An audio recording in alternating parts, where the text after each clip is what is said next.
Bien, muy buenas noches. A través de este diálogo popular virtual vamos a abordar un tema de singular importancia para la vida de los dominicanos. Tiene que ver con el tema de seguridad alimentaria y parte de un texto que ha elaborado la Secretaría de Desarrollo Rural de la Fuerza del Pueblo. Un magnífico documento que se propone hacer reflexiones y propuestas de políticas públicas para mitigar los riesgos de una crisis alimentaria. Se titula Amenazas a la seguridad alimentaria de República Dominicana en el contexto del COVID-19. Es un documento que daremos a conocer públicamente porque merece la pena ser estudiado y compartido. Como sabemos, el tema del concepto de seguridad alimentaria figura en la Carta Universal de los Derechos Humanos, está también en el Pacto Internacional sobre los Derechos Económicos, Sociales y Culturales, está en nuestra Constitución de la República, el artículo 54 de la Constitución del 2010, bajo el epígrafe de Derechos Económicos y Sociales, dice lo siguiente: Seguridad alimentaria, artículo 54. El Estado promoverá la investigación y la transferencia de tecnología para la producción de alimentos y materias primas de origen agropecuarios con el propósito de incrementar la productividad y garantizar la seguridad alimentaria.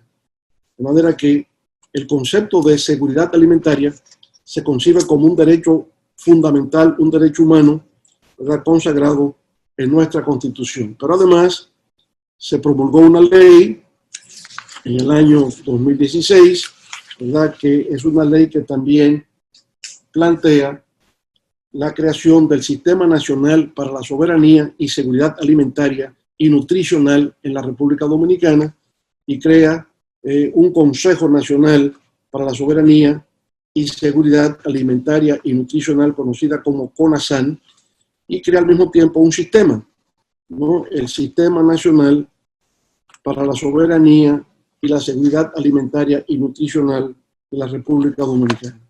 De manera que, digamos, en el caso de República Dominicana, no cabe dudas de que la seguridad alimentaria, por lo estipulado en la Carta de los Derechos Humanos, en el Pacto Internacional sobre Derechos Económicos, Sociales y Culturales, lo que dice nuestra Constitución, y una ley, la Ley 589-16, es, digamos, parte de nuestra legislación.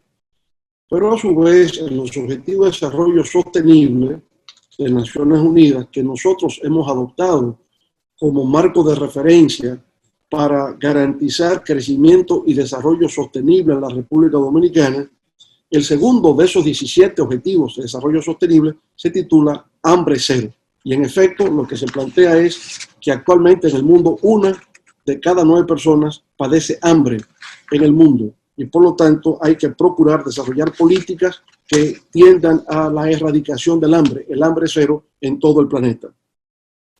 Y en ese sentido, en la República Dominicana, por igual, al haber adoptado los Objetivos de Desarrollo Sostenible, no planteamos como política el hecho de que haya hambre cero o erradicación total del hambre en nuestro país. Contamos con la presencia del doctor Pavel Issa, que ha enviado un video. El doctor Pavel Issa es profesor de INTEC en Introducción a la Microeconomía, Macroeconomía, Economía Internacional y Desarrollo Económico. Vamos a ver si esta vez tenemos suerte con el video que nos ha enviado el profesor Pavel Issa. Muy buenas noches, muy complacido de la invitación a compartir con ustedes algunas ideas sobre la seguridad alimentaria en el contexto del COVID-19 en la República Dominicana. Primero, definamos qué es seguridad alimentaria. Es una situación en la cual las personas no tienen suficiente acceso seguro y estable a alimentos en calidad y diversidad suficientes. La definición de seguridad alimentaria es un poco más compleja, pero yo creo que esta es suficiente y está condicionada por 3 factores. La disponibilidad de alimentos, es decir, que exista el alimento cerca de donde las personas viven y se desenvuelven. Segundo, que puedan tener acceso a esos alimentos, si no solo se trata de que estén en los mercados, sino también que la gente pueda comprarlos, o si no lo puedes comprar, que los reciban a través de algún tipo de mecanismo. Y el tercero es que esta relación de disponibilidad y acceso sea una relación estable, que no haya interrupciones continuas, ¿no? Estos son los tres elementos que sirven para esta discusión en términos de los factores que están incidiendo en este momento en la seguridad alimentaria en la República Dominicana en el contexto del COVID. En función de eso, yo quiero compartir 4 ideas principales, muy brevemente. Primero, la primera idea es que a pesar de que en la República Dominicana se han reducido las privaciones alimentarias, este país sigue siendo fundamentalmente un país alimentariamente inseguro. Hay más de 1 millón de personas que ingieren una cantidad de kilocalorías inferior al nivel recomendado, es decir, que comen mal, que no comen y no ingieren las suficientes calorías como para llevar una vida sana y activa. Yo creo que eso es un indicador bastante claro de que hay un importante nivel de inseguridad alimentaria. El país tiene fortalezas en materia de seguridad alimentaria, pero también tiene debilidades. Las fortalezas son tanto de disponibilidad como de acceso. Por ejemplo, podemos hablar de que el país ha tenido un aumento sostenido en el ingreso per cápita y por lo tanto eso ha implicado una capacidad de compra de alimentos cada vez mayor.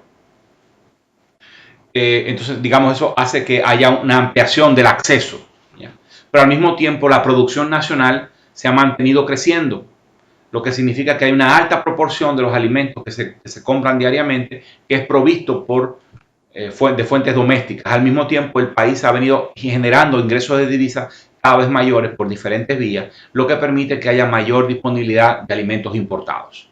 Esas, digamos, son las fortalezas. Ahora, ¿cuáles son las debilidades? Al menos hay 2. Primero, hay una alta vulnerabilidad en el acceso. Es una proporción importante de la población que no tiene cuyo acceso a los alimentos es frágil, porque sus ingresos son cercanos a los niveles de pobreza que no le permitiría adquirir una canasta básica, o porque su ingreso es frágil en sí mismo, porque trabaja en actividades informales, precarias, que cualquier crisis los hace retroceder y tener dificultades para adquirir alimentos.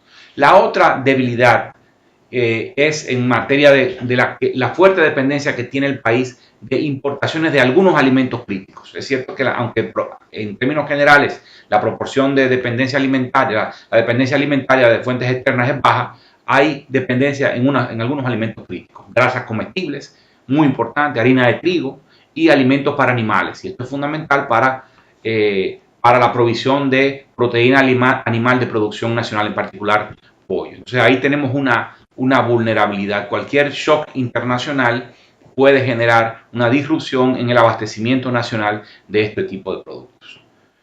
Segunda idea, el COVID representa un shock muy fuerte en términos del acceso, porque hay una enorme proporción de la población que está viendo reducido drásticamente y de golpe el nivel de ingreso. Este nivel de ingreso, este shock, está sucediendo porque la gente está perdiendo sus empleos y sus fuentes de ingreso. La pérdida de empleo pudiera alcanzar hasta un nivel superior al 30% de la población económicamente activa. Normalmente, en tiempos normales, andan entre 10 o 12%. En este momento pudiera estar superando el 30%, solo por efecto de la suspensión laboral a través del mecanismo este mecanismo de suspensión y el apoyo que está dando FASE. Se contabiliza que hay un aumento, se puede contabilizar que hay un aumento del desempleo solo de empleo formal, por pérdida de empleo en el sector formal, desde el 10 hasta el 21%. Y eso no contabiliza el sector informal, que pudiera estar alrededor de una cifra similar, un 10% adicional, lo que subiría el desempleo total al 30%. Y esto está afectando a un amplio espectro de trabajadores en el país. Trabajadores del sector formal urbano que no están insertos en actividades de producción de bienes esenciales o de alimentos o de servicios esenciales. También a los trabajadores del sector informal urbano distinto de aquellos que están insertos en el expendio de alimentos. Esto están viendo sensiblemente reducidos sus niveles de ingresos, aún recibiendo apoyo del programa de protección protección del ingreso, es decir, quédate en casa. Las personas nacionales indocumentadas, porque no pueden acceder, no solo no pueden acceder a un empleo formal, sino también que no pueden acceder a las ayudas gubernamentales. También los extranjeros indocumentados son parte del tejido, ¿no? y del tejido social y productivo, y estos no tienen forma de compensar el golpe. También hay efectos en otros ámbitos. Las mujeres que hacen trabajo doméstico remunerado están desprotegidas, ¿no? Y incluso las mujeres que hacen trabajo doméstico no remunerado, las que están en sus casas, su carga aumenta y nadie le paga por este esfuerzo mayor que están haciendo para cuidar de sus familias en tiempos tan difíciles, ¿no? Entonces, cuando uno trata de dimensionar esta cantidad de personas, pensemos en lo siguiente: la construcción, pensemos en las 4 actividades que están drásticamente paralizadas. Solamente en las 4 más importantes: construcción, 345.000 personas ocupadas, totalmente detenidas. Hoteles, bares y restaurantes, 346.000 personas. Otros servicios que no tienen que ver con alimentación, 920.000 personas, principalmente paralizados. Comercio, incluye el comercio de productos alimenticios, ciertamente, 952.000 personas. Cuando de esas 4 categorías uno descuenta a aquellas personas que están vinculadas razonablemente, trata de aproximarse a un número razonable de personas que trabajan en el comercio de productos esenciales y los descuenta de este total de personas, uno tiene que concluir que probablemente hay más de 2 millones de personas que han visto paralizados, detenidos sus ingresos. Esto estamos hablando de 2 millones de 4.5 millones de personas en la fuerza laboral total del país. Estamos hablando de un golpe, un shock de dimensiones magníficas. Ahora, las medidas gubernamentales de apoyo van en la dirección correcta, apoyando el ingreso y los empleos. Sin embargo, son claramente insuficientes por el tamaño de la transferencia de dinero, pero también porque no alcanza al tejido productivo informal. Protege a las empresas formales, protege a los pobres, pero no como tales por ser pobres, pero no al tejido productivo, a las empresas informales. Es todo un reto tratar de llegar a esta población, a estas unidades productivas tan importantes para el país, porque por definición no tienen una relación con el Estado. Tercera idea: el shock de acceso por reducción en el ingreso de las personas puede terminarse transformando en un shock de disponibilidad, porque te puede terminar reduciendo drásticamente la capacidad productiva. Cuando la demanda se reduce, si esa demanda se mantiene reducida por un largo tiempo, las empresas que satisfacían esa demanda pueden terminar pereciendo. Y sencillamente la producción, capacidad de producir alimentos, se puede ver comprometida de forma permanente. En particular porque la mayoría de las unidades productivas que producen alimentos son pequeñas y frágiles, ¿ya? Son parte, en muchas de ellas, la mayoría de ellas, del propio tejido informal, ya con poca capacidad de acceso al mercado de crédito, pobres, de baja productividad, ¿no? Esas son las unidades que proveen de alimentos a este país y son muy vulnerables a este tipo de golpe. Luego también está el shock externo, que reduce la disponibilidad de importación, es decir, al ver reducida los ingresos por exportación, por turismo, por remesa, esto reduce la disponibilidad de divisas para poder comprar alimentos importados. Entonces, repito, el shock de acceso se puede terminar transformando en un shock de oferta, es decir, una reducción de la capacidad de producir alimentos más a mediano plazo. Y eso tarda, y para recuperar esa capacidad puede tardar mucho tiempo. Y el cuarto punto son recomendaciones. Me disculpo por la generalidad de algunas de ellas recomendaciones, pero creo que pueden ser suficientes para que ustedes puedan continuar debatiendo. Hay recomendaciones inmediatas que yo creo que todo el mundo estaría de acuerdo. Primero, las recomendaciones sanitarias. Necesitamos más pruebas. Desconocemos la dinámica de la epidemia y necesitamos más pruebas para conocer esa dinámica. Estamos mucho a ciegas en esta materia. Y si no entendemos la dinámica, no podemos enfrentarla, la epidemia, y por lo tanto no tenemos claridad de cuál puede terminar siendo el efecto económico final de todo esto, además del efecto en salud. Segunda cuestión inmediata: hay que incrementar las compensaciones y ampliar y expandir la cobertura, en particular no solo hacia MIPYMES informales, sino también hacia MIPYMES agro, que son también informales. Luego hay, digamos, políticas de más largo plazo, digamos que la vulnerabilidad que muestra la producción de alimentos en la República Dominicana tiene que ver con el hecho de que tenemos fundamentalmente pequeñas unidades productivas pobres, que son las protagonistas de la producción de alimentos en este país, y eso hay que transformarlo en unidades productivas más dinámicas, más modernas, a que sean capaces de lidiar con shocks de este tipo en una mejor forma que la que estamos viendo en este momento. En lo inmediato habría que incrementar el apoyo directo a la producción y garantizar la cadena de suministro. También hay que compensar temporalmente por pérdidas inmediatas a los productores que no están pudiendo colocar productos en los mercados asociados al turismo. También frente al shock externo que puede reducir la capacidad de importar alimentos, hay que garantizar que la disponibilidad de divisas esté allí, y eso significa gestionar las reservas para que se prioricen, si llega el momento, en proveer divisas para la importación de alimentos críticos que no se producen en el país. A mediano plazo hay que tomarse en serio la agricultura, y la pequeña agricultura en particular, que es muy vulnerable, a través de un programa de transformación y modernización que no hemos terminado de asumir en este país.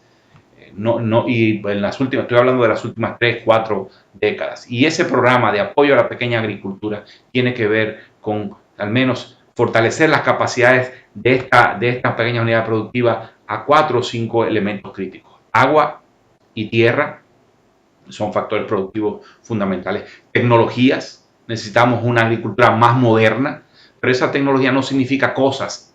En mucho tiene que ver con aprendizaje, con buenas prácticas agrícolas que eleven significativamente la productividad para que las unidades productivas dejen de ser estas unidades pequeñas y de bajo rendimiento, y lograr transformar hacia una agricultura de mayor nivel de productividad, pero al mismo tiempo una agricultura más sostenible que preserve las aguas y preserve los suelos. También tiene que ver con acceso a insumos, por ejemplo, agroquímicos cada vez más en sintonía con una producción más sostenible. ¿Ya? Y estamos frente a una inmensidad, una enorme cantidad de pequeños productores enfrentados a grandes empresas que concentran la provisión, la oferta de insumos agropecuarios. Entonces, ahí hay un problema grave que tienen los productores de acceso a estos insumos que tiene que ser resuelto. Y por último, acceso a los mercados. Los pequeños productores, los que nos proveen de alimentos, no tienen acceso adecuado a los mercados, tienen un acceso subordinado a través de grandes intermediarios, y eso hace que los ingresos que estos reciben son ingresos relativamente bajos, pudieran aumentar de manera significativa y garantizar la capitalización de sus unidades productivas si estos intermediarios no ejercieran tanto poder y pudieran imponer tantas condiciones en particular de precios, y también asociado al crédito, porque muchas veces estos intermediarios sirven de proveedores de crédito.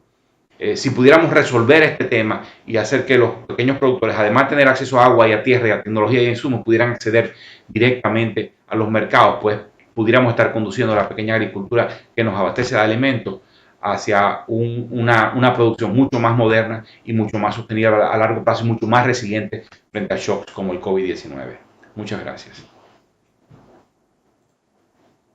Pero creo que lo dicho por el doctor Pavel Isa, volvemos de nuevo, ¿verdad?, a la noción de seguridad alimentaria. Pero quiero comentar aquí, digamos, el concepto del índice de seguridad alimentaria creado por la Economist Intelligence Unit, la unidad de inteligencia del grupo The Economist.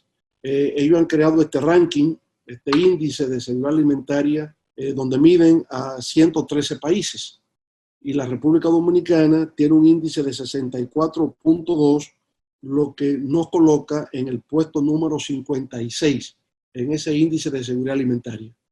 De acuerdo con el Economist Intelligence Unit, la fortaleza en la seguridad alimentaria de República Dominicana está en el acceso y su debilidad está en la disponibilidad.